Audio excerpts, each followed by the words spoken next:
That's not natural. I'm being straight up. Welcome to another edition of I'm on the wrong. I'm doing the YouTube. Welcome to the Power is Within podcast. Glad you could join me here tonight. I was doing the intro for the YouTube channel. Yeah, I didn't forgot. even It's a notice habit. that. I do it almost Oh, every we're on day. Instagram. Hey, we're glad you could join us tonight. We have our panel here of 21. Right on 16. got feedback here, Frank. What's up? Are we set? Yeah, I didn't have that muted. I'm gonna fire my tech man.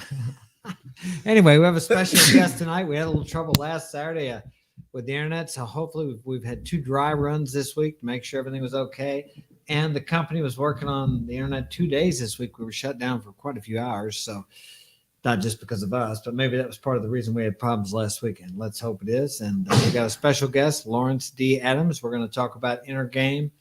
And we could talk about the best dressed man because I think Lawrence is one of the best dressed guys I've ever seen. I should have worn my white jacket to be spiffed up. He outshines me. He inspires me to go shopping. Yeah. Anyway, without further ado, let's bring on LDA. Can you guys hear me? Yeah, Yep. loud and clear tonight. Let's hope it stays that way. Good. Woo, boy, it's running today. Walk the dog, everything, trying to get here. Yeah. All right. Great. So we're going to talk about inner game tonight.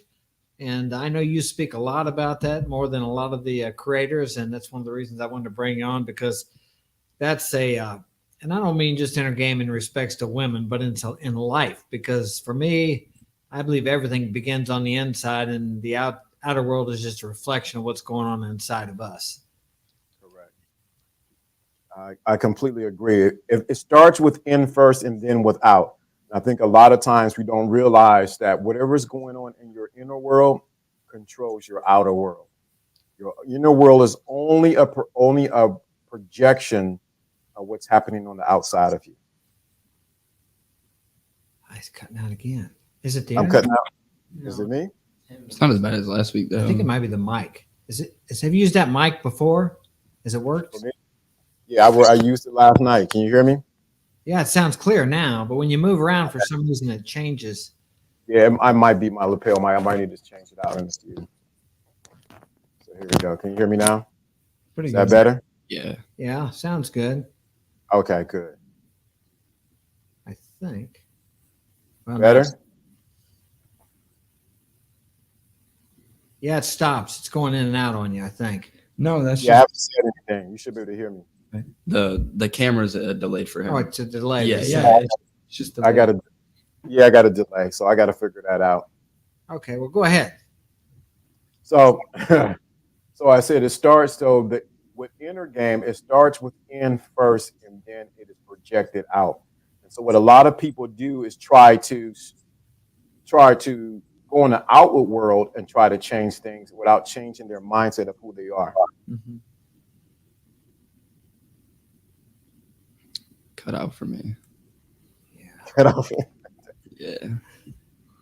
Is it? We got good internet connection? Yeah, I hear you loud and clear. Can you hear me? No, we hear you loud, but then it just kind of fades out, and then you'll be speaking and we can't hear you. I don't know why. I don't know.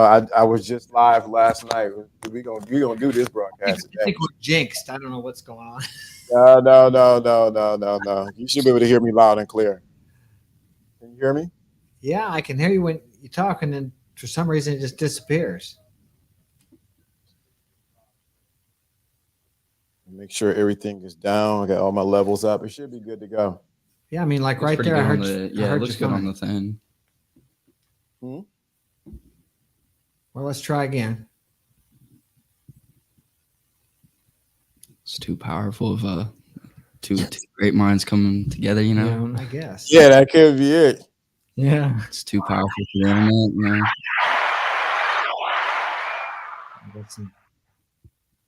Okay, go ahead. Let's try it again. So it all starts within first. What a lot of people try to do is trying to change their outward world without changing who they are on the inside. Right. Lost him again. No, I don't think he. I don't think he's talking. He stopped talking for a Yeah. second. Yeah, I think stop he's waiting on you to say something. Oh, it could just be a terrible delay. Maybe that's what's going on. Yeah. talking. Yeah, delay. Oh, if he's like either lagging that's what it because is? the video. Well, what do you think about, okay, with that being said, and I agree with that 100%, but what is this? There's an expression that you can't think your way into a good acting, but you can act your way into good thinking. Sometimes you got to take the action first, and then you'll start feeling like or becoming. That's a truth also, but I do believe that unless you have a change on the inner world, any change on the outer world is not going to last. It's kind of like the old fake it till you make it or act as if. But the goal of that is, I believe, is to change your actions to be able to change your inner world. But I do agree that if you don't change the inside, then nothing changes on the outside. It sounds contradictory, but it's not. What are your thoughts on that, if you can understand what I was trying to say there? So what happens is this. In order to change your outward world, you have to change the story that you have about yourself. Yes. When you change the story about yourself, that affects the actions that you take place. Like you used to box, correct? Right. You had to first get into the consciousness or the story that you were a boxer first. And that affected your actions to say, hey, I need to train. I need to watch my diet. I need to go run. I need to go in the gym and hit the bag. But it didn't change for you until you what? Changed the story about who you were. Right. And that's what I think people miss when it comes to the inner game. Yeah, I know a lot of guys teach that you got to go out and make hundreds of cold approaches. I'm not saying there's anything wrong with that, but unless along with that action, they change the way they think. You've heard this story before. There's guys that believe you got to be 6 foot tall, have 6-pack abs, and make 6-figure income. But I'm sure you're about my age. You've seen guys that are lacking in the looks department, didn't have much money, but yet they could pick up the girls. But if a person believes that maybe they're not good looking enough, they're not tall enough, they're not rich enough, that's the reality they will create, and that will be the truth for them until something comes along and breaks their idea of that's real. But some people stand by that so much, you can't break them out of that. They believe that because that's what they have experienced. Right. And so what happens is they become in a cycle. What they believe constantly is constantly reconfirmed with what they see on the outside of them. Exactly. So if I constantly believe in this, it's constantly going to be confirmed. But until you change your belief, but then you change your story about yourself, then you have a different set of circumstances that happen. I got a cousin. He's about 5. He could be no more than about 5'5". Nice, really nice looking. He gets all the women. I hope he's not listening, but he get a lot of women. But guess what? If we were to go, he's not 6 feet. He doesn't have this particular money, but he gets all the women. Why? Because his belief about himself and who he is, he magnetized women that are way taller than him. So he knows nothing about this 6 feet, 6-figure, and all that kind of 6'6", whatever the case may be. All he knows, I'm the best thing since sliced bread. Yeah, I agree 100%. But I'm sure you've run into people like I have. They are so invested in their idea that that's the truth that they almost get angry when you tell them that, no, that's not the way it is. Because like Claude's brother, Claude, he has no trouble picking up girls either. How tall are you? 5 foot? 5'5", 5'4". 5 foot. Your Probably brother a little bit taller Your now. brother's how old's Mark? Or how tall is he? 5. He's like an inch taller than me. Anyway, those guys, I mean, they have no trouble picking up girls. It's really, I believe, you tell me what you think about this. We project out to the world what we believe we are. And it's like the old saying, what you are speaks so loudly, I can't hear what you're saying. Yeah, very true. So what we do is, and I'm glad you said it that way, we're constantly projecting what's in our inner mirror. Let me say it again. So we're constantly projecting how we see ourselves and how people treat us. So if we see ourselves as no good, nothing goes right, I ain't the right height, people don't understand me, I wish I was this color, I wish I was this height. What's happening is people innately are going to treat you how you treat yourself.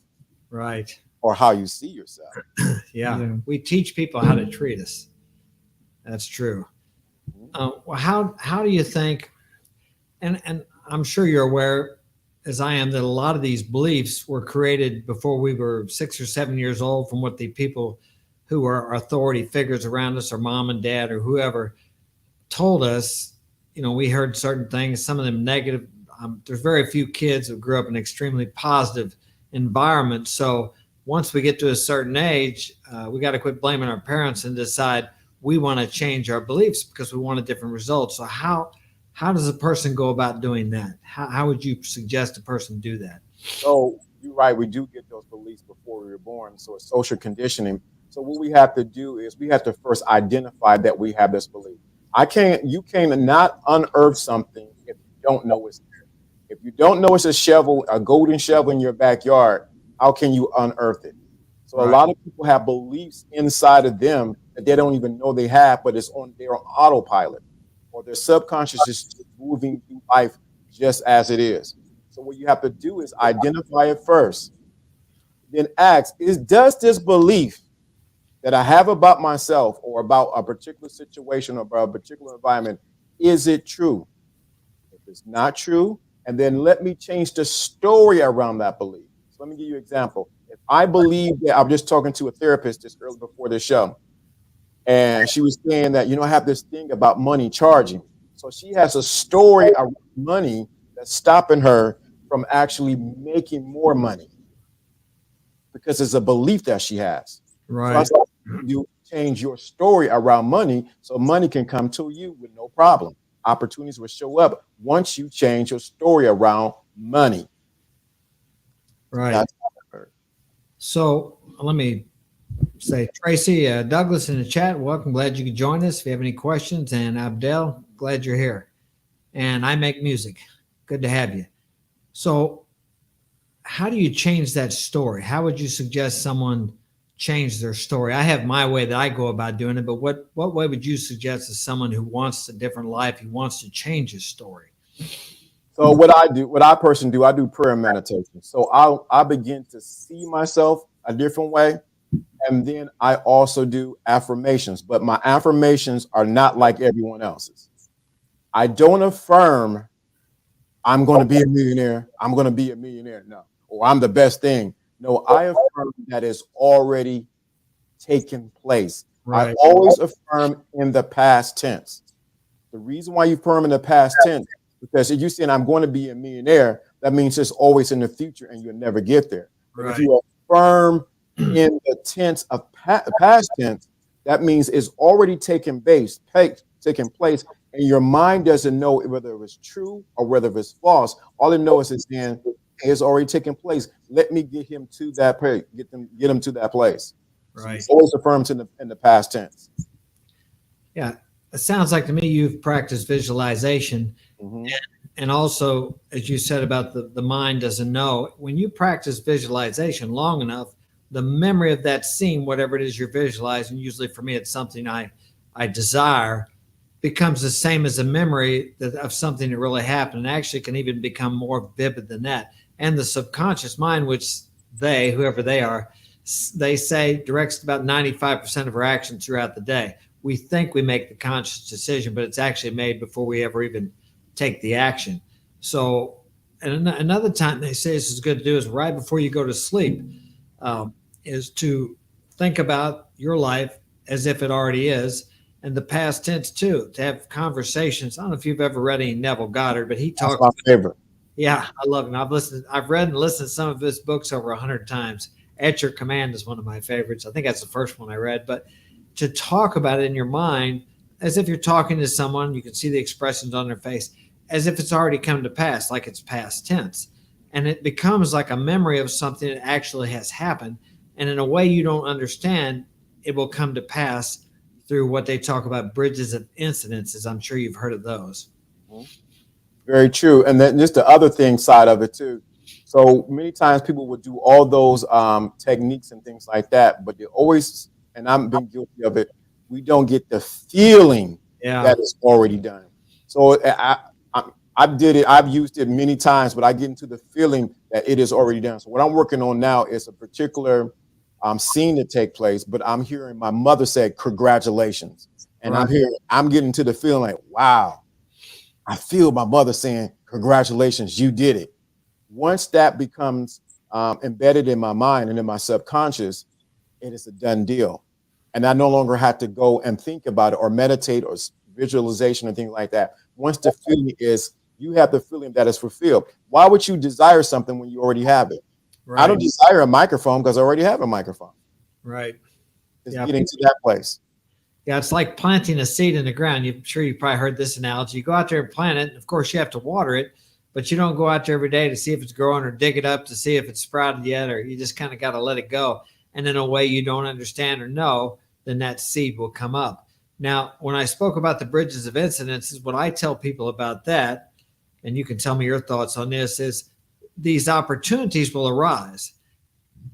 But there's always under that bridge, I say there's an old troll. And you're afraid if you cross that bridge, that troll is going to eat you up. But on the other side of that bridge is what you desire, or at least another step towards your desire. You have to face some fear. So when these opportunities arise, you have to act on them, or when the intuitive nudge comes, you have to act on it. So that's your part, is to take the action and step through the fear. I completely agree. I think a lot of times, as the saying goes, fear is this false evidence appearing real. Right. And so we got to realize if the fear comes up, I even go a little further, even with that. Why am I fearing this? And why do I have a story around fear in this particular situation? Right. I begin to question the fear. I was like, why are you here? Okay, what in me do I need to adjust about the story that makes me fear this? And so when I unravel another part of that fulfillment that I already have it for me to fear. So I know a lot of people don't go that far, but I do that just to make sure that I'm definitely at the end of what I desire is already there's a done deal. Right, right. Yeah, you really don't have to know the way. After Kingdom, welcome. He's in the house. And, a lot of times, one of my favorite quotes is from Martin Luther King Jr. So many people won't move toward their goal because they don't know the whole journey. Now, what did he say? You don't have to see the whole staircase, just take the first step. Everybody knows the first step. It may be just to pick up a book and read something, or look at something online, or pop up a YouTube video, or make a phone call. But because they don't know what to do after that, and after, they can't see how it's going to unfold. But I know you've probably manifested a few things in your life, created some things you've liked. And there's no way until looking back you could have seen how you were going to get there. You just got to set out. I believe in making a plan, but to make a rigid plan and try to stick to it, then you're trying to do it all yourself and not allowing that power greater than ourselves to guide us along the way. Very true. That's what happened with the car I have now. I actually went to go get an oil change. I had a Kia Seltos, brand new, bought it off the lot. I was paying on it, wherever the case may be. While I was getting the oil change, I actually seen the Genesis G7. I said, ooh, that car is nice. I like, man. And I realized I looked at it. I looked around it. I said, wow, I guess I don't know when I would ever get that. Fast forward a couple months later, I was looking for an F-150. I wanted a truck. I wanted a big boy truck. I wanted to put the wheels on there. I wanted to roll around with the tent. I wanted the F-150. I went to dealership after dealership after dealership. And finally, I told one of my mentors, I said, you know what? I'm looking at this F-50. He said, you ever thought about the Maverick? I'm like, come on, man. You see me driving the Maverick? Maverick truck? Come on, I can't do it. He said, well, my wife and I just got a Genesis. I said, oh, really? Won't you see how much your Seltos costs if you were to sell it? I said, yeah, all right. So I went to CarMax. Oh, they said, we'll give you this amount, and then we'll give you this amount if you sell it. The next day I sold that car. That week I left for Florida, Miami. And it was Wednesday I sold the car. Friday I was on the plane. Saturday morning I got there and picked up a Genesis. Now, mind you, on Friday night, now you talking about the fear. I was like, I don't know. This may be in the budget. I don't know. I got this extra money. I started talking crazy. Logical mind stepped in. It kicked in so bad, man. I was like, I don't know. I don't got no place to stay down there. I don't know how this is going to happen. I started talking. They say, listen, get yourself together. Come down here and get this Genesis. I said, I don't know. What about my credit? I said, your credit is, you got pristine credit. I'm like, I don't know. Got there 5 o'clock. I got there early Saturday morning, 5 o'clock that evening. I was driving down in Miami with a brand new car. And then got a ship back up north. All with the money that I got from what? Selling that Keep Cell Toes. Yeah. But if I would have planned that out, it would have never happened like that. Right. Right. Yeah, we can't know the whole story. Activate LA is in the house. Welcome. Yeah, now I thought about that when you were telling that story. What a lot of people do, and I've done this in the past, they start thinking that, and this comes in, I can't afford that. I could never get that car. So they talk themselves out of the original intuitive thought. They limit themselves by thinking about they can't afford this, they can't do that. Now, the logical mind has its place, but too many times we quelch our desires and our dreams by thinking logical. And a lot of guys do that. A simple example is they see a girl they like and they think, I'm going to go up and talk to her. And then they start thinking, she's probably got a boyfriend, or she won't like me, or she looks like she's busy, instead of going with that first intuitive nudge. Now, when they're drinking, it lowers their inhibition. So that's why it's so much easier for people to take action when they're drinking, because they don't think as much. They just go ahead and do it. So what we need to do, I think, is to act more on our intuitive guidance and be in touch with that. Because when we're not, we're really living our we're living our life from the small mind instead of the bigger part of us, from the God part of us, if you like. Right. That's why it's so important that we train our intuition to work for us and not against us. Right. And so, like in that case scenario you're talking about, many times their intuition can lead them the right way, but if it's not trained properly, they'll talk to the girl and then they start fumbling over their words. Hey, how you doing? My name is Joe. Done deal. Game over. Yeah. Because you haven't trained. You have not seen your picture. You have not got the image of who you are, your self-esteem, or your self-image of who you are, that you can get any woman. Gene Simmons said in this book that I read, Gene Simmons is, that's one of my favorites. Gene Simmons says, I can walk in any room and take any woman. Yeah, that's the attitude to have. Mm-hmm. Any woman. He can get any woman. How many guys? How many guys walk up to a woman thinking, I wonder if she's going to like me, or I hope she likes me, instead of walking up there thinking, I'm going to go up there and see if I like her and see what she's like. Yeah. We end up talking ourselves, like you said, we talk ourselves out of what we really want or what we really desire. Right. Really, I'm going to take it a little first step further. It's not even what we want or we desire. We don't believe that that's already mine. So sometimes I go with the mindset, oh, she's talking like this, that's mine. She just don't know it yet, but she will know it. Yeah. So that's a little hardcore, but it works. Well, because she bends to my reality. That's true. Yeah. You guys have any questions? If you have any questions, jump in and ask LD. I'm kind of just listening in, taking it all in right now. Yeah. What do you think about one of the things Neville Goddard says is everybody is you pushed out?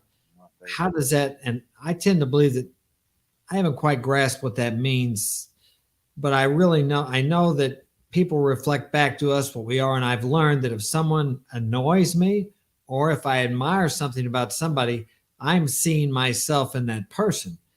Any kind of if I get an emotional reaction, that's one thing to look at someone and say, well, he's this, this, and this. But it's another thing to look at somebody and get a feeling, like you talked about that feeling, which is so important. If I get any kind of a feeling by looking like inspired or admiration, or on the opposite side, annoyance or anger, if it's annoyance or anger, it's usually something inside of me they're reflecting back to me that I don't want to look at in myself. And if it's inspiration and admiration, then I too have that within me to achieve whatever it is that he's achieving that I admire. Oh, that's one of my favorite quotes by Neville is everyone is you pressed out. So then, and I said it in this book by Lawrence D. Adams, he wrote, be honest with yourself first, because everything else is just an illusion. So if everyone is pushed out, that means everyone, Mark, I'm you, that's your son over there. And what's the other guy's name right over here looking away? I didn't hear you. I'm Brado. Brado. You're all of you everyone at this table is me right now, and vice versa. I am you at the same time. We wouldn't have this conversation if it was not in me first, or if it wasn't in you first. Yeah. My mentor used to say this. He said, I'm just your future self talking to your present self. I said, man, you crazy. How do you mean I'm your future? You my future talking, because I am the wisdom that you have inside of you that you have not recognized yet. So if everyone is pushed out, like you said, someone irritates you, they cannot irritate you unless the irritation is first inside of you. Yeah. And this is so deep, because you think about it. If that's the case, that means that, say, we're talking with women. That means every woman that I want to talk to really is already inside of me. She just don't know who she's talking to yet.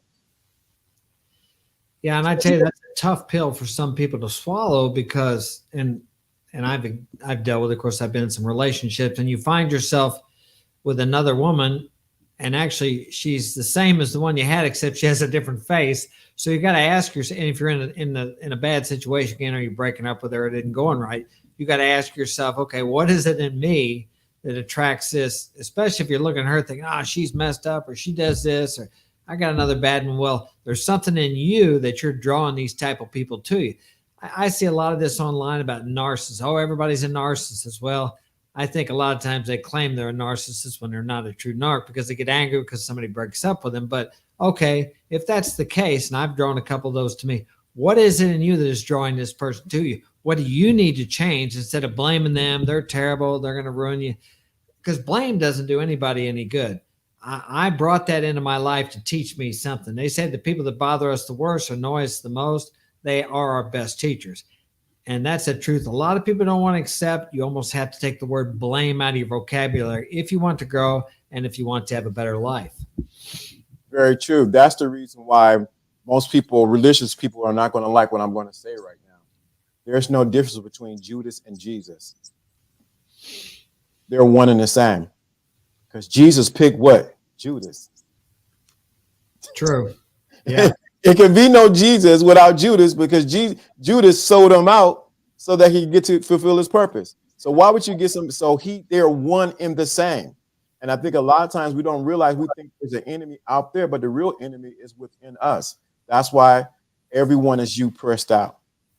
Well, who was it? Lao Tzu? Lao Tzu, I think, said, I'm not sure if it's him, but they said there can be no enemy without unless there's first an enemy within. I'm not sure if that's his quote, but yeah, and without Judas, Jesus couldn't have fulfilled what he done. And I look at my life, and without some of these situations I went through with my ex-wives, I mean, if I told you, you'd think, God, it was terrible. They tried to do this, they tried to throw me in jail, do this, false accusation.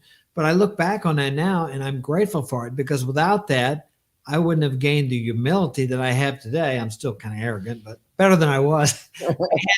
It took that to beat me down to a point where I was, let's say, teachable, or willing to accept that I don't always know the right way, and I need to surrender to the moment after I've done everything I can do, and then just allow things to flow out.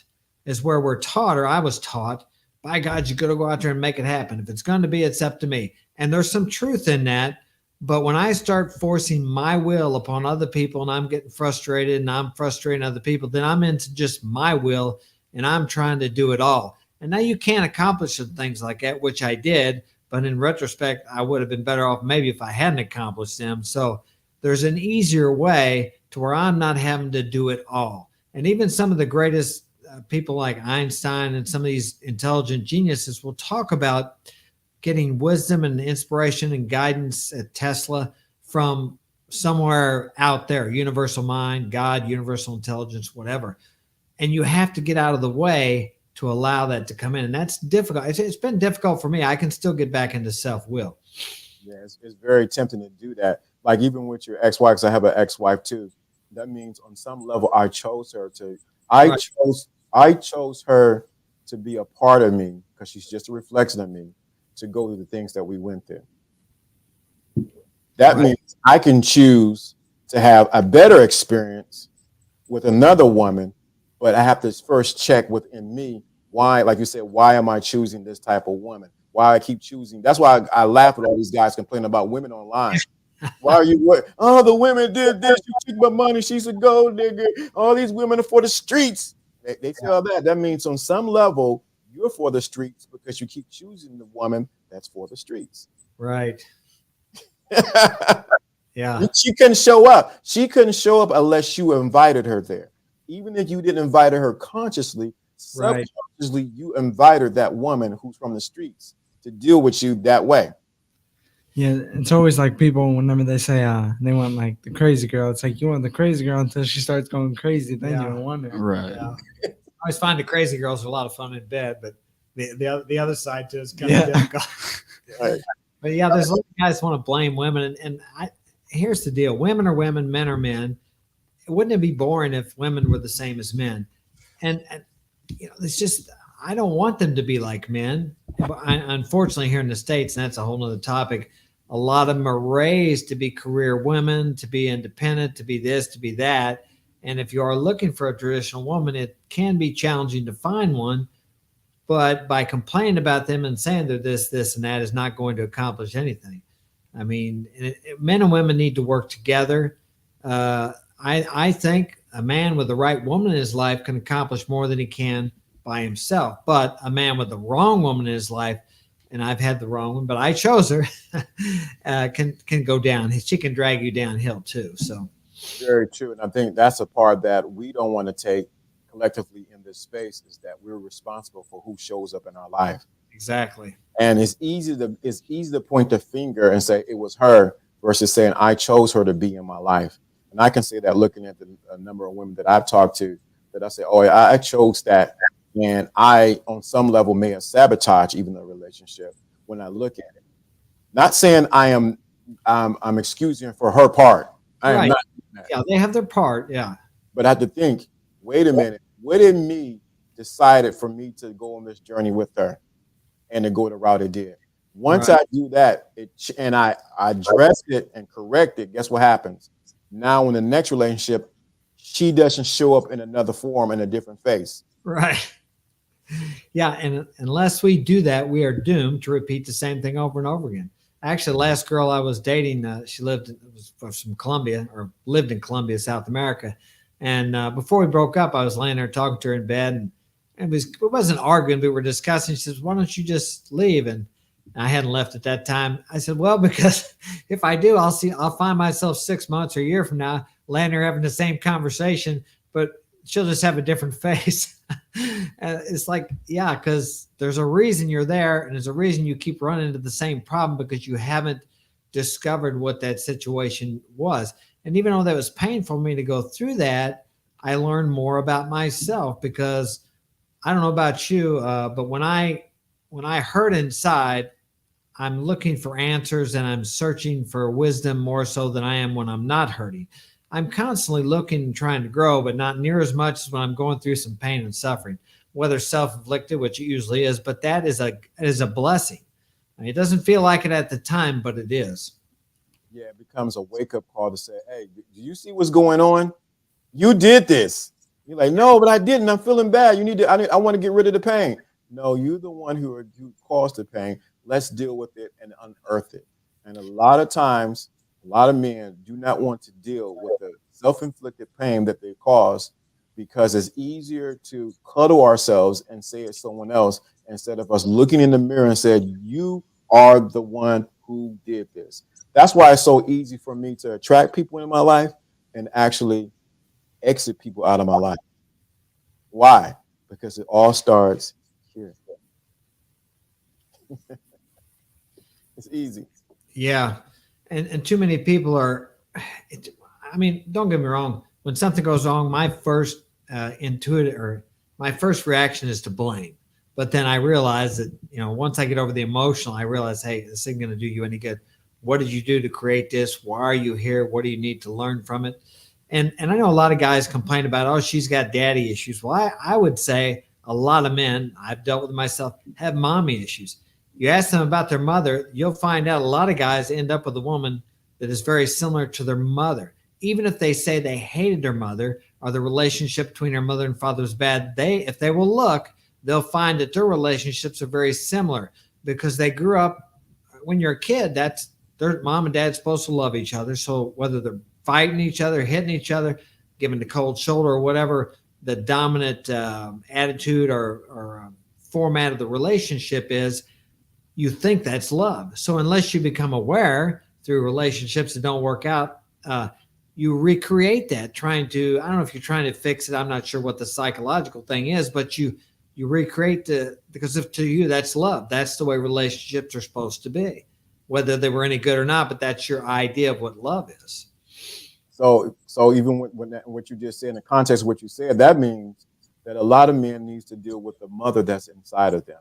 Right. Come at peace with the mother inside of them, then the relationship with other women around them will become at peace. Yeah. Many are still fighting their mothers because they've been emasculated by their mothers, some of them. Some of them have been abused by their mothers. Some of them don't even trust their mothers. So what happens is they project that onto every woman that shows up, and she fulfills her role every time. Yeah. We are Evolution is in. Glad you're here. Thanks for the comment. But then again, it all goes back to what we were talking about. Until the man looks at himself, he wants to blame. And like I said, that's why I see a lot in the red pill. Not everybody, but a lot of them. And it sells. It does. It sells these guys that are bashing on women, and they're this, they're 3 or 4s or that. And there are those out there, of course. But it really doesn't accomplish anything except maybe get more subscribers. But until we look at ourselves and ask ourselves, why do I keep attracting this girl? Why do I think that there isn't any girls out there, any good girls left, or this or that, or we don't accomplish anything. We get stuck. And I know nobody really wants to be stuck, but as I said when we first started, so many men will fight to, okay, I'm not tall enough, I'm not good look. I had a guy today on the thread, and I made a comment about something. He said, well, you only see good-looking men with good-looking women. I said, well, in my life, I've seen more. I rarely see a good-looking man and a good-looking woman together. Usually it goes the other one way or the other. But this guy come back and he was like almost offended because I didn't agree with his point of view. But I realized his point of view and I'll say his truth, because he believes that's probably all he sees. If he's seen a short man, overweight with a beautiful looking girl, he didn't see it. Because I'll give you this example. You've probably experienced this. You're looking for your keys or something in the house, and man, you got to get to work, but you can't find them. So in your mind, they're lost. You look everywhere, and then your friend comes in. Well, they're right there on the table, and you just look there, and you couldn't see them because you have a mental block called, I think they call them lacunas. And in your mind, you could not see those keys, even though they were right in front of you. And it's the same thing what we talked about. If you believe that you can't get women because you're too short, you're too ugly, you're this or that, then you could have a beautiful girl walk up to you and say, hey, I want to date you, but you'll find a way to negate that. It's amazing how that works. It's the same thing with the car. As soon as you get a particular car, you end up seeing a whole bunch of cars like that. Prior to that, I've never seen a Genesis. Now I see everyone has a Genesis. Yeah. It's the same thing. It's the same thing that happens. It's the same thing that happens, like you said, with women. So many men and women are passing up individuals who can be the best for them because their own blocks, mental blocks, are causing them to have that blind spot from seeing. Yeah. I wish people would get that. That right there. So many opportunities are right there in front of you. But if you have a mental block that I can't do it, it's not going to happen, you're jump right over it. I promise you. It happens all the time. There's a comment that just went with that, actually, from We Are Evolution. You want to go ahead? He says talking your own self out of it, which I feel like that gives a good point of view, because most guys, like, for instance, they'll go up and want to talk to a girl, but for instance, they'll say, oh, maybe she's got a boyfriend. Like what sorry, my bad. I have to get used to the name. What LDA said. He said he'll be like, oh, they have a boyfriend or something like that. Or say, for instance, for me, I had something like that. It was with trying a different sport out. It was like, maybe if I wasn't so good, or maybe if I just go ahead and try it out. And I eventually tried it out and I actually liked it. But I like what We Are Evolution said about that. Yeah. One thing I was gonna say is Kevin Samuels has talked about that too. He says there'll be a group of girls. It's like, so what if like they'll be with a guy, and then they'll think, oh, maybe that's her boyfriend, or like, maybe that's, maybe it's her boyfriend. Then if you go over there, regardless of whether that's her boyfriend or not, you still went up there and talked to them. Most people just Most talk of the them. time Yeah, it's they not. just get in their own head and stuff. They Yeah. like, if you think about it, in 20 years, are you gonna remember this? Yeah. No. If anything, if it fails, you're gonna forget about it. If it works, though, it's gonna be in your mind forever. Yeah, another thing that how you guys were talking about, like stuff about within. Man, I'm trying to remember what I was gonna say. When you start thinking within instead of thinking it's all your problems are on the outside. When you start looking within, you also rewire your brain. I just want to point that out because what's it called? It's the way you start thinking. When you start looking within, it rewires your brain. Because if you don't look within, you're always going to think the same thing. Right. But once you start looking within, then you start rewiring your brain and thinking differently. I got that from you because you've taught us that like for years now. I beat that into your head. didn't I? Yeah. Most men are afraid to take accountability too of their own self. Like, if a relationship goes bad, they'll be like, oh, she cheated, she did all this. Now, cheating, yeah, it is bad, but like, you got to think about it. Why did she cheat though? Yeah. She cheated for a reason that it was something in There's the something in man's yourself, fault. Yeah. Yeah, that's a good point because I know I look back in my marriages, I could blame them because they were this or they cheated on me. But looking back, I got to take responsibility because I became complacent. And that's the thing a lot of men do. They get in a relationship, they think they got it all wrapped up. They go to work, they take care of whatever they're supposed to take care of. And then it's a lot. Yeah, I've been single for 12 years. It is a lot easier being single than it is being married. What's your thoughts on that? I want to step back from what he said about the cheater. I said this years ago on the podcast. The cheater cannot show up unless you are cheating yourself. Yeah. We teach people how to treat us. Yeah. Right. So if you're cheating yourself, the cheater has to show up to say, hey, I'm showing you that you're cheating yourself. Mm-hmm. And so once you resolve the cheater inside of you, guess what happens? They have to resolve on the what? Outside. Yeah. Could you unwrap that for us a little bit more, going to that? So if many times people, how you treat yourself, how you view yourself is only reflected on the outside of you. So when I told the ladies years ago, the reason why the cheater shows up is because you're cheating yourself on some level and you don't even know it. The moment you resolve the cheater inside of you or cheating yourself out of what you think, what you deserve, and what you should have, he has to exit or he has to change. So once you do that, there's no need for them to cheat. So I realized, I said, since that principle is true, and it took me a while to digest it, I said, where in me am I cheating LDA? Am I making sure I'm taking care of myself? Am I making sure I'm groomed? Do I making sure I'm doing the things I like to do? Do I make sure I take time to sleep? Do I make time to read? Do I eat my favorite meal? Guess what she's going to do? Make sure that I have my favorite meal. She makes sure I'm treated well. Because I did it for me first. Yeah. Yeah. Am I doing things for her because things that I don't want to? I'm not really being true to myself. I'm cheating myself by saying, oh, okay, honey, yeah, I want to go there when I really don't want to go, but I want her to like me or I want to keep things going good. So yeah, and then we know what happens when you start doing that because she starts losing respect for you on the subconscious level. And there you go. And then she starts cheating. So yeah, that makes a lot of sense. I want to add on to that too. Most people cheat themselves out of opportunities. Like, for instance, I mean, I'm a victim to this to myself. I've done this myself personally. You can miss workouts and you'll be like, I'll make up for it. Or you'll miss, let's say, for instance, you want to be a millionaire. Everybody wants to be rich. You have a job opportunity and you just don't take it. Yeah. And then other opportunities, I mean, I can't think of any off the top of my head, but most people cheat themselves out of the opportunity before they can even get it. Yeah, that's the thing. That also goes like within. You have to believe that you're worthy of it. Otherwise, if you don't believe that you're worthy of it, like you're not gonna have it. If you want to achieve it, the opportunities will show themselves. If you don't take it, then that's just going to show what type of person you're going to be. You got to think that you deserve. You have to know that you're worthy of having it.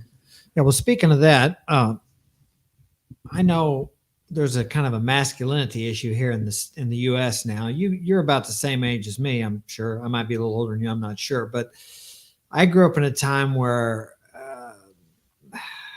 men, when I was a kid, all the men where I was at would go back behind the liquor store, and there'd be 10 or 15 of them. They'd stand around there, and I would be with my dad or my grandpa, and they'd talk about men things. Then when I got older, in my teens, and I would be around a bunch of young men and a few older guys, and we would talk about men things. And I don't think that's as common now as it used to be here in the States. And kids are raised, of course, first they have to seek the approval of their mother because she gives them everything. Then they go to school. Most teachers are women. So they're almost raised to seek the approval of a woman. And as you and I both know, if you go out seeking the approval of a woman that you like, that really turns most women off. So this masculinity thing, what are your thoughts on that? The problem here in the States, or what is the solution, or the problem and the solution? What are your thoughts on that? Well, I think the problem is in the United States, we have slowly eroded masculinity in order so that we can control the men. And so if we control the men, we can dumb down the men, we can definitely control the women. So I grew up in that era too, where my grandfather, he had a tree service business, and I'm a kid and I'm around men who pick up logs, who cut with an axe. You know, I was around those kind of men who would cuss and then sing and then cuss, fight, whatever the case may be. There were those type of men. So for me to see this landscape of men today, it's appalling. So what I had to do is sort of divorce what I see right now and go back to what my grandfather taught me and my father. And the men today, the masculinity today has been watered down from our food, from social media, from men don't do the same things they used to do like they did, say, 20 to 30 years ago. And it sounds like we were old when we say this. Well, back then when I was a kid, we used to do that. You guys don't know nothing about it. But reality of it is men had different expectations then than what they have now. Right. Men grow through challenge, not through comfort. Yeah. And so what happens is we're giving so much comfort to our men, cuddle them, that they have not grown because they have not gone through any challenges. Right. And so what we have done is we have a group of men, a generation of men who are so cuddled that their true masculinity has not even came to the forefront. When I read this book by, I can't think of his name, but it's a marketing book. And in the marketing book, it talked about the rite of passage that different cultures have. And one culture is they take their little boys and they put them out in the woods at night, and they got to survive and figure out how to get back and all like that. But when they came back after the rite of passage, they were considered men. And what we have done now, we have not had the rite of passage for a lot of men, and for a lot of men, so they have never really felt or even know what it is to be a man. What I've done with my sons when they were little, I would come and just wrestle with them. Yeah. I mean, we have WrestleMania. I don't know, whatever. We have WrestleMania. We'll box. We'll fall down and I karate chop them, whatever the case may be. I did that so that they can feel how to interact with a man, the physicality of a man. And so now when I look at him now lifting weights, and one in the military, one in school, I see the physicality, the masculinity coming through him. But what if I wasn't there? All they would have seen was their mother, and they would have never had that interaction with a real man. Right. If you look at I lost my train of thought for a second. If you look at celebrities from that have like two kids, and one was raised by the mother and one was raised by the father, the father always has the more in shape son, and then the other one is, since the mother is more emotional and she wants to like have her kid in a happy state, he's more bigger, or he could be out of shape. Yeah, mothers are more for nurturing and comforting, and they have their place, and kids need that. But when you don't have the balance out of the father in the home, that's where we have a problem. And I was thinking as you were speaking, some of the things that I was allowed to do when I was a kid, probably they might have took me away from I was out hunting in the woods with a single shot 22 when I was probably 10 years old. and all kinds of other things I was doing by myself.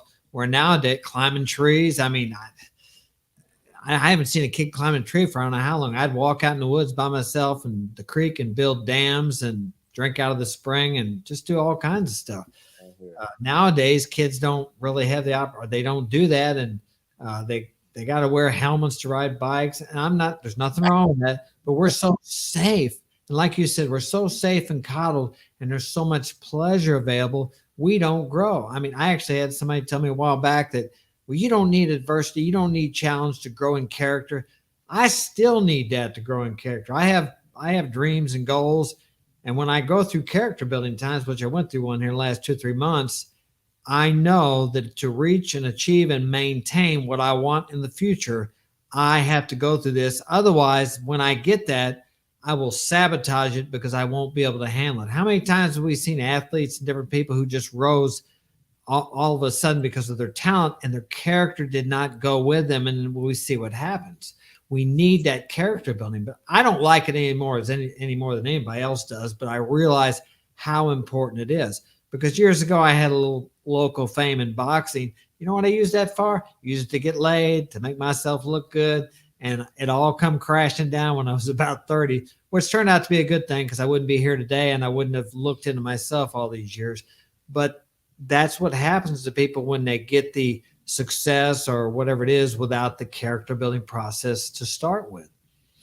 Yeah, and I completely agree with you. That's what's missing with our generation of men.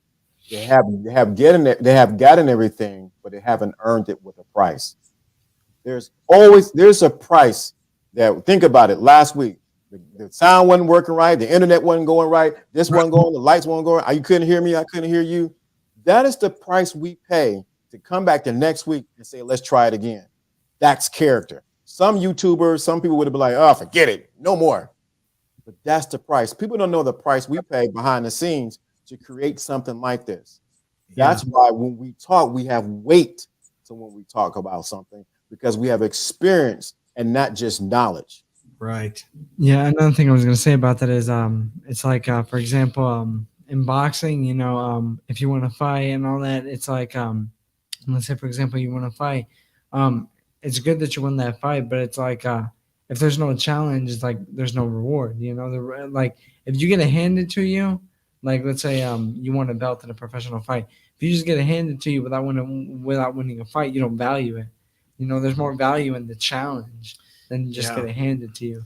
That's what brings the value. And what happens to fighters? You've seen it, where they're brought up and they don't give them any hard fights. They don't bring them up right. They give them easy to build that record up. And then they get in the ring with somebody that's tough and they get the crap beat out of them because they didn't give them enough adversity and challenge to get them to the point where they could handle a real fighter. This happens a lot. It's the same way in life. We have to pay the price if you want to look at it that way, but I'm sure you know as I do, it took me years to figure this out. The joy is in the journey. If you're not enjoying right now, you're not going to enjoy when you get there, wherever that there is. Now is the time to enjoy, because when you get there, it's going to be now. Last week, it was now. It's always now. And it took me a long time to figure that out. One night I was leaving here, I was going to run, and a couple of the boys that were talking to my sons decided to run with me. And I don't know what it was about that. I figured they would smoke me, but they didn't. And we got done running. That was one of the most pleasurable. I'll remember that forever. For some reason, we had a great time. We ran about 3 miles, and that was great. So the boys get to work with me. You talked about wrestling with your boys. I got three of my boys are fighting now. One of the boys has had 2 fights. He won the first one, lost the second. It was a good fight, lost decision. And the rest, these guys are training. He hasn't been able to get a fight yet, but because they've seen me. More truth is caught than taught. You didn't tell your kids they should do this. You showed them by participating with them. So true. When I was in my sister's basement, had to struggle, I told my sons, I said, you see your dad right now? I will have a car. I will have my own place. I will this, and that. So they see me from the bottom rise up and do what I need to, and completed my words match my actions to complete what I was doing. I made sure that I spent time because I was living it up in New York, Rolls Royces, everything else. And living it up, chefs and maids and all like that. That sounds good. But what I was missing was the character building time that I needed for me, and I needed to spend time with my sons. Now, when I look at my son in the military, I'm like, I'm glad I came back home. When I look at my son in school, I'm glad I came back home. Yeah. And because I poured inside of them. Yeah. People don't realize. I know when I look at my 6 kids, and we had Christmas here, and one of my sons took photos, and he gave me the photo in a frame, and I put it up there, and I sit there and look at it, and the satisfaction and joy I get out of that. I mean, it's been tough. 12 years ago, I was on welfare. I never thought if you'd have told me 20 years ago I'd be on welfare, I said, ain't no way. I was on welfare living in a 1976 trailer with my 6 kids because I came back here from living out of the country. I was taking care of my father, so I couldn't work because that was a 24-hour. And that was, I needed that though. I needed that humbling to go through the line and use that EBT card. And one time it didn't work. Of course, the welfare. She didn't say EBT. The welfare card is a. I mean, but I needed that. Looking back, I can laugh at it, but at the time it was humiliating. But as I said, I've had a big ego, and I could be arrogant, and I needed that because now I can. But before that, I would look at people in an old trailer and I'd think, why don't they do something with their lives? God, I don't know, why do they live like that? But now I understand people get in a situation. I know why life can knock a person down because, like you said, we come back here this week after last week. That's not a big thing, but that is something that, I'm afraid, is it going to work this time? We got the same problem. We had a couple test runs. You don't know. And there's been other things that were more difficult and more challenging and more fearful than that. People see the success and they think, oh, he's so lucky or he's this or that. I've been doing this for 3 years. I mean, the podcast we started about 2 years ago, YouTube about 3 years ago. And I didn't know anything about any of this. I didn't know what a thumbnail was, a hashtag. The kids, I learned it all from my kids. They taught me. My son, Frank, he's the tech man. He set all this equipment up. We bought all this. I probably spent $1,000 on equipment that I didn't even use because I don't know what I'm doing. So I learned as I went. And I mean, I could tell you, because you're doing the same thing. But see, people don't realize that. But it takes all that to get to where when you see somebody, it's like, they got that good podcast or he's got this YouTube. And yeah, it's just not that easy. But it takes all that to make, when you look back in your memories, it takes all that to make wonderful memories. And when you're on your deathbed, you're not going to be thinking, I wish I had another Lamborghini or 10 more acres of land. It's the relationships, the experiences that you've had during that time. For me, that's the most important thing, is the memories you've built, the people you've helped. Just like talking to you. I wouldn't be talking to you, which I consider a pleasure, had I not been through everything I went through that started all this. So, and that's your perception. Life is really about perception and how you want to look at things. And if we back up to what we were talking about, the people who perceive that I can't get a woman because I'm not this tall, I'm not beautiful, I'm not this, whatever. And you can change that story anytime you want to. Right. Matter of fact, if you have that story, if you had a bad situation with a woman, one of Neville's techniques is that you go back and revise that situation. So if she cuts you out and says she's going to leave you, what you do is you go into visualization and you actually see yourself, y'all getting along, and it worked out fine. What happens is it takes that story off of your plane that you're on or the movie script that you're on, and now it takes you on another trajectory where you meet another woman that you actually get along with. Right. So you revise. Yeah. Yeah, revision is an important thing, but what most people do, and I've done it myself, is you replay the bad scene over and over. And what that does is bring more of that same thing into your life. Anybody that's successful practices these techniques, even if they do it unknowingly. It's just that you can learn these things, and when they get to where you can do them without having to consciously think about, well, it's like driving a car. Neville might even use that example. I've heard it before. When you first get in a car and try to drive it, let me see. I gotta put it in drive. I gotta put my foot on the brake. I gotta hold the steering wheel. But then after you've done it for 10 years, you can be like playing with your phone. Well, probably shouldn't do that, but you can be doing all kinds of things, driving your car, and you get to where you're going and you don't even remember I don't remember passing that, because it becomes a subconscious program. And you can do the same thing with what we talked about. You said visualization, affirmations, but people give up on it. They try it for a week or a month. I have some affirmations I've been saying for a year, visualizations I've been doing for well over a year, maybe 2 years, that have yet to manifest into complete fruition. But it's like anything, we didn't get to where we are the way we are today overnight. It took years of repetition for us to get. So a lot of times it's not going to change overnight either. People become impatient. It's the popcorn mentality that we have, or the microwave mentality that if we do it today, it should happen tomorrow. Yeah. Really, like I said, you would not savor the value of it if you got it so quickly. I'm telling you, I lost I got robbed of a MacBook. Now that I have a MacBook Pro, don't you know I enjoy using it now? It's different now. I lost it, but now I have one now. Matter of fact, I have two of them. I'm glad of it because I know how it was when I had one and when I lost it. Appreciation. Yeah, appreciate things. When I lived in Latin America, we went without a refrigerator for sometimes years. I was there 6 years. We lived up in the mountains one time where you had to take a boat to get to our house and then walk up this zigzag trail. And then we walked down to the lake and washed our clothes on a rock. Now, I never appreciated a washer and dryer because I grew up with them until I went through that. Refrigerator, I appreciate those things now. And that's where we have a problem, I think, sometimes with in the States. We live in a paradise here, but most people don't realize it because they don't know contrast.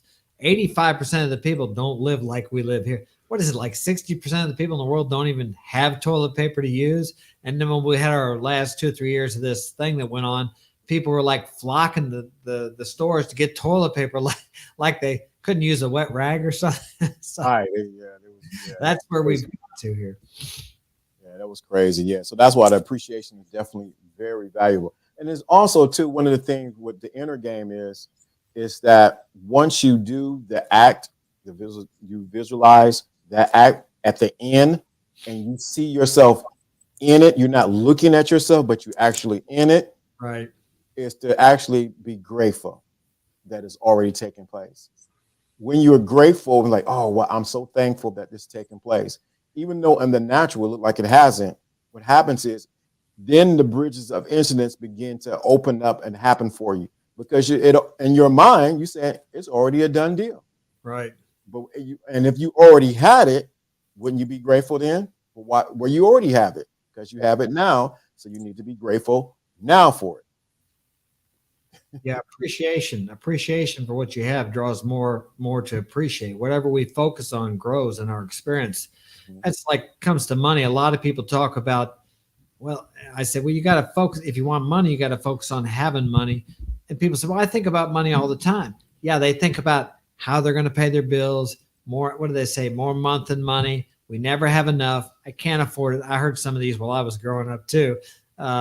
Different things like that. And yeah, they're thinking about lack. And if you focus on lack, then you're going to get more lack. But really, the world is not lacking. A lot of people think it is, but man has created lack. I mean, there's enough food to feed everybody. Obviously, if you live in the States, just look around at the obesity and overweight problem. We have plenty of food, and I don't know how much food we throw away every day. The problem is it's just not distributed because we have greed. So man creates this lack. If you look around, the trees don't lack leaves. There's enough grass. There's enough everything. How much food do these fast food restaurants throw away every night? I mean, across the nation, probably enough to feed the rest of the world that's starving. So lack is something we created. And when you create it in your mind, even if it's lack of attention from your girlfriend, lack of whatever it happens to be, it'll manifest itself in your life in all aspects if you're focusing on that. Very true. That's why it's so important to realize that, like you said, we live in an abundant universe. There's nothing lacking. Everything I need is here right now. Once we see that, and this goes for every area, especially in the dating arena. This is what I think. What happens is in this space that we're in, most men are battling from a mindset of scarcity and not of abundance. And so they're always looking for the next trick, the next game, the next pickup line I need to use, instead of realizing they're coming from a place of lack and not from a place of abundance. Realize that women are knocking at my door. They can't get enough of me. If you have that kind of mindset, I tell you, I work it. I work it. No, I agree. And like we were talking about earlier, if you don't have that type of mindset, you'll have the opportunities in front of you and you won't even see them. I give you an example I had at the store because I've struggled with, because I live in a rural area. So I'll be thinking a lot of times there's nothing around here. And I went to the store here a while back and I was going there to get a specific thing. So I walked down the line there and there's a girl there, good looking girl, and she's in the way. So I'm trying to look at what, and she looks up at me and I said, I'm just trying to get oh, I'm sorry. And she was real friendly and open, but I didn't think anything about it until after she left. I'm like, man, she was real open to me. I had an opportunity, but I didn't see it till later. And I think before I got out of there, I had 2 of those things happen to me, but because of my idea of thinking there's nothing around here, I usually go out of the country to date, and that's what I've been doing for the last 15, 20 years. I didn't see it until later and look back and thought, man, them 2 girls were pretty open. I could have had a conversation and talk. But see, what do they say? Easier to teach 20 men than to be one of the 20 that take my own advice or my own suggestions. Right. So true. Yeah, so definitely, even with that, like you said, we are blind to our opportunities that are around us. I think we talked about that just a few couple times back, but it's so true. I said that when I came back to Cleveland, like, oh man, there's nothing here in Cleveland, it's a mistake on the leg and this and that. And then I said, you know what? There's actually some good restaurants here. Wait a minute, there's some good women here. But if I had the mindset there ain't no good women here, I would never have met them. And that's just honest to God truth. Yeah. How do you get, I mean, we understand that. And even though we understand it, or I know myself, I still sometimes miss out on opportunities because I get in that mindset of lack. So how do we impress to somebody else who's just so sure that there's no women where I live, or the women they're too old, or they're all 304s, or all this or all that. How do you get a guy that seems to want to get out of that mindset, or he wants to date? How do you get him to see that it's his mindset is the problem and not the environment he lives in? I mean, sometimes it may be you may need to fish in a different pond. But the only way to fix that is when the pain becomes so unbearable that he's willing to hear how to get a solution. Sometimes we are in the way of an individual. We want to give them the wisdom. We want to show them the way, but guess what? The pain has not become unbearable to them, so they're going to still fight with you because they are not ready to hear your solution. What does the saying go? When the teacher is ready, or when the student is ready, the teacher will appear. Yeah. When the pain is there, or you'll figure out a way. When it was paying me riding up and down the street on the bus at night, and I was trying to figure out how I'm gonna do for $2 or what I was going to eat, I figured out a solution. I need to get a job. I need to figure out how I'm gonna do this. The pain was there. The pain point with a lot of men has not gotten there for them to seek out a solution. Yeah, and I think maybe part of the problem here in the U.S. with that is we got any kid with a phone can look at things that I wouldn't even have dreamed about as far as pornography. When I was a kid, my dad had a Playboy book, and if you got a hustler, that was really revealing. So that was the big thing that we had back then. But now, I mean, they can see things that I didn't even know people did. So, and then they get into the masturbation, the pleasure, and then they get pleasure like that, and that they opt out for that instead of going out and actually meeting.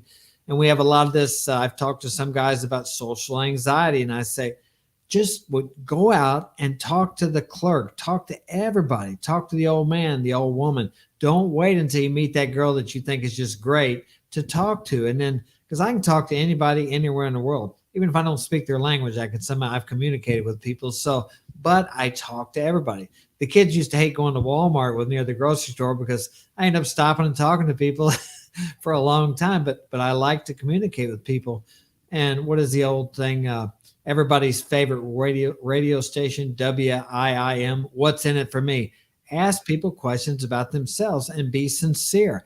I mean, it is a lot of fun talking to people if you take a sincere interest in who and what they are. And most people like to talk, not in an interrogatory sort of way, but in a real curious, sincere sort of way. And it's a lot of fun, really.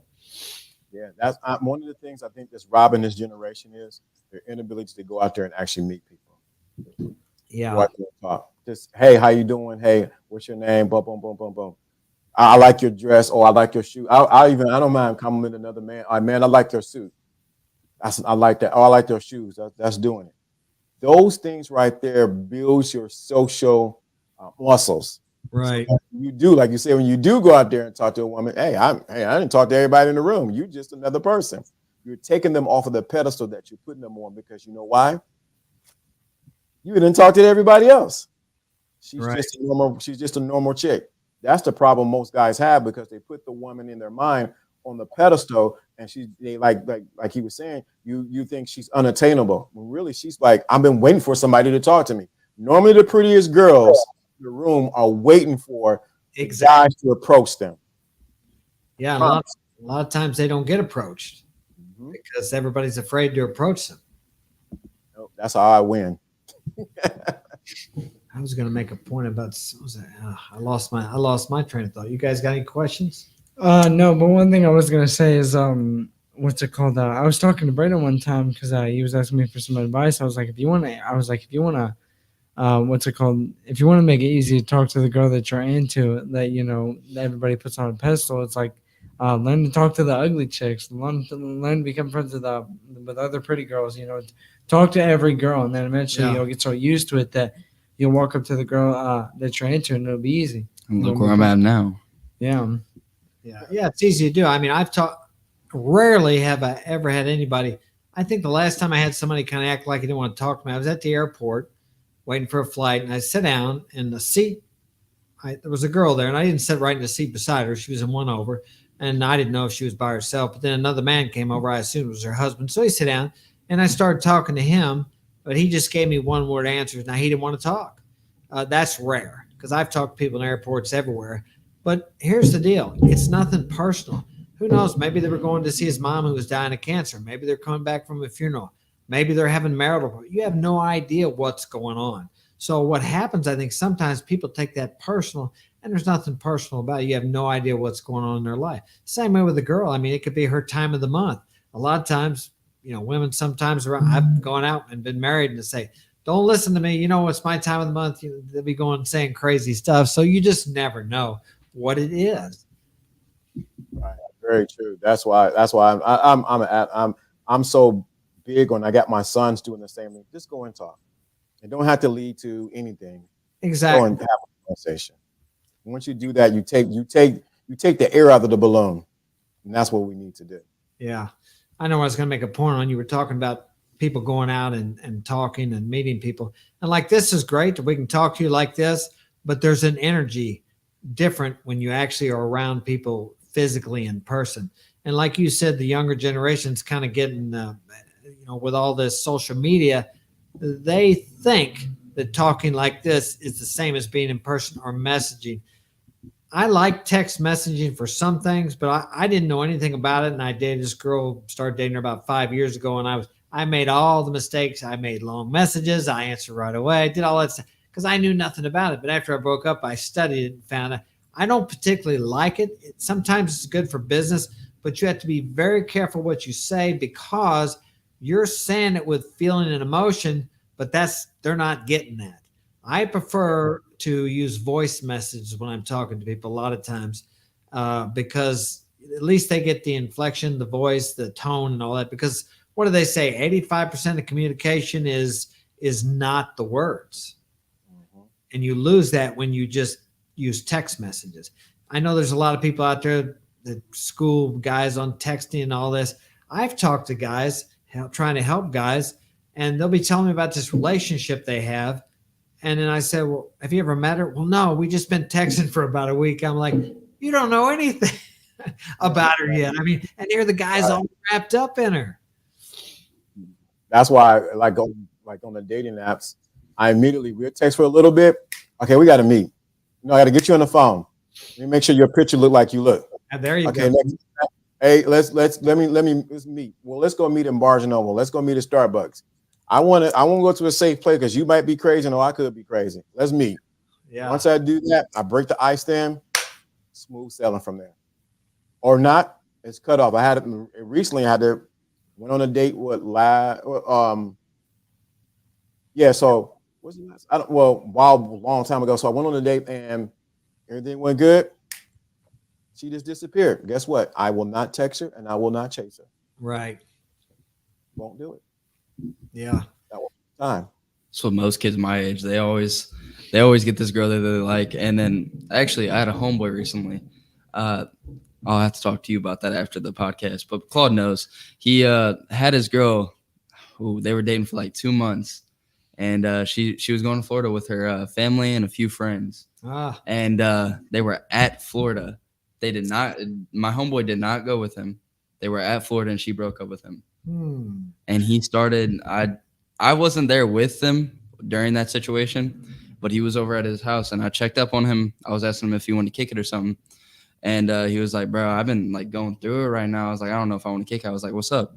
And he was like, "Man, I've been doing all this stupid stuff." And I pretty much just said, like, excuse my language, what the fuck are you doing? Because like, what else are you gonna do? I thought, like what Claude said, I thought higher of you as my friend. And if you're gonna go off and do that behind my back, then can't really. And even though it's not my business, it's like you're still doing stupid shit. Well, a lot of guys don't know what to do when they get in that situation. They watch the movies and they think that you got to go chase the word chasing means something's running away from you. So if you start chasing a girl, there's a really good chance that she's going to lose interest in you. I mean, you have to show interest as a man, of course, at first, and that's becoming a problem here in the States too.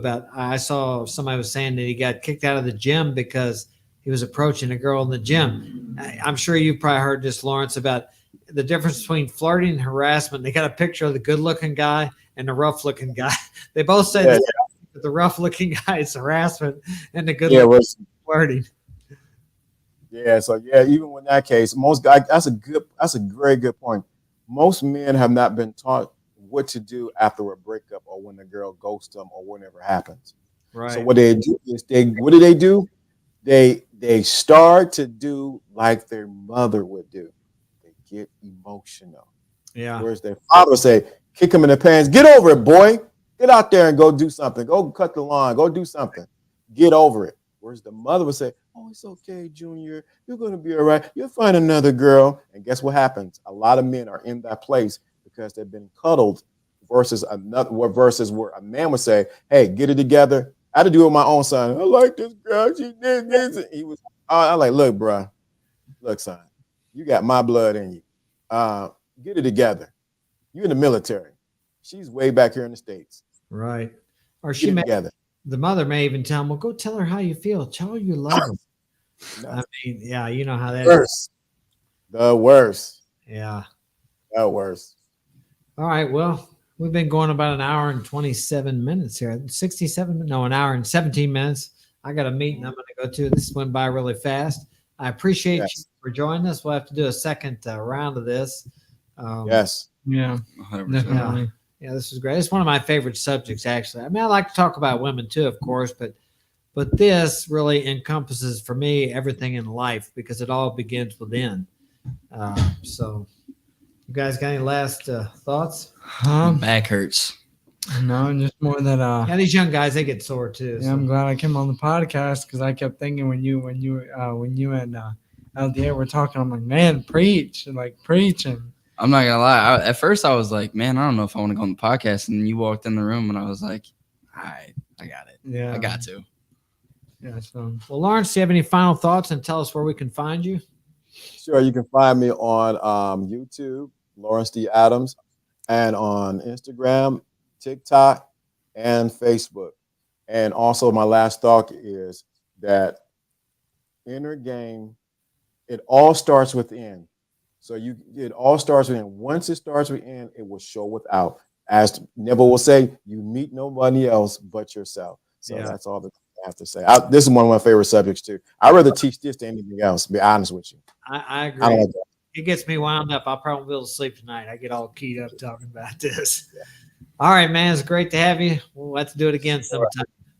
Okay. All right. Thanks again. All right. Well, we're going to close it up. Thanks for joining us. Had some really good stuff here tonight that you can use to better your life. And we will see you next Saturday at 6 p.m. Central Standard Time on the Power is Within podcast. Take care. Have a good evening.